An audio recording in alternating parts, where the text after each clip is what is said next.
Okay Google, আচ্ছা বলুন তো মনকে কি করে শান্ত করব, কি বোঝাবো? মানে যারা কাশ্মীর অর্থাৎ ভূস্বর্গে ঘুরতে গেছিল তারা আর কোনোদিনও ফিরবে না, এটা বোঝাবো কি করে?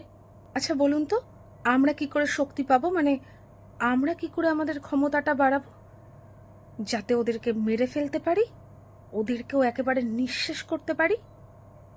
তোমার কাছে তো সব অ্যান্সারই আছে, তাহলে বলো তো ঠিক ওই মুহূর্তে ভগবান কোথায় ছিলেন? আচ্ছা, তুমি কি এটা বলতে পারো যে আর ঠিক কতজন মায়ের কোল খালি হবে, মানে আরও ঠিক কতজন প্রিয়জনকে হারালে তারপর আমরা নিরাপদ হব, মানে আদৌ আমরা নিরাপদ তো?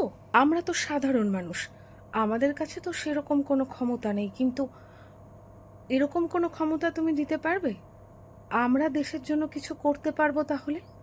এরকম কিছু কি ক্ষমতা জানা আছে তোমার? আমাদের প্রিয় মানুষগুলোকে সেভ করার কোনো উপায় আছে কি তোমার কাছে?